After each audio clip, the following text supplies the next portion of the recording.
The Eightfold Path is organized into three fundamental aspects. These are virtues or ethics, known as Sila, concentration or Samadhi, and wisdom, known as Panna. Here in the 10 Panamis, we see some of the same qualities show up, beginning with Sila again.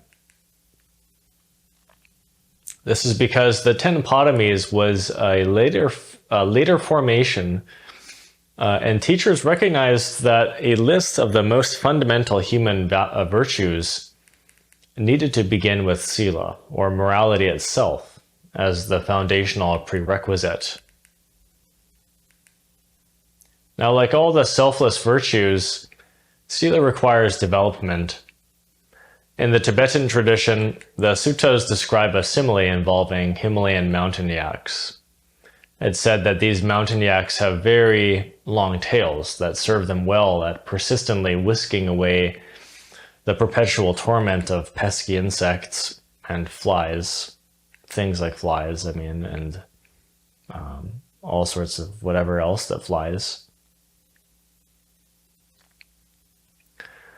According to the analogy, if there is ever an accident in which a yak were to get its tail stuck in something like a thorn bush, it wouldn't break or shred away from that bush, from where it's stuck, as an attempt to free itself.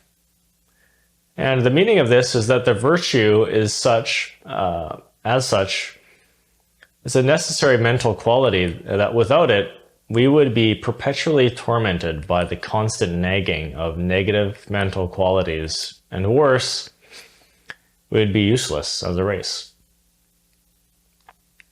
So without Sila, we may as well give up like a mountain yak who has gotten their tail stuck in the shrub. Similar to what I explained about the previous Panami, dana, or generosity, all the virtues are universal, conscious traits. They're not relative to any specific time or place or culture. They are absolute. They're cosmic. So to have the integrity and ethics to maintain virtue is to follow superior laws of nature that allow entire civilizations and world systems to develop and thrive. And without a foundation in cosmic virtue, it is inevitable that every government system and society, especially artificial intelligence, on any planet or galaxy will rapidly deteriorate and devolve into more and more disorderly, complicated, dysfunctional ways of life, until finally the whole economy and civilization collapses, leaving the majority of people out of work in the initial stages and with poverty, sick, and eventually dead. The lack of virtue is what leads nations to violence and war and separation and discrimination, racism and sexism, cheating and lying in both the professional world and in other aspects, the personal life. It leads to everything bad: slavery, exploitation, the abuse of sex in the form of lust, and perverted things like prostitution, human trafficking, pornography, and so on.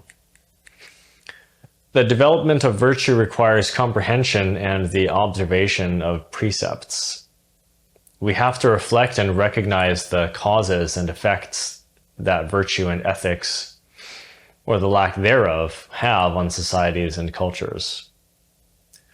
If we sincerely look at how we behave, then we can begin to understand how preserving a moral standard makes a difference to our well-being and evolution. This comprehension convinces us to make the necessary changes, which are not only to cultivate the panamis, but to also eliminate negativity,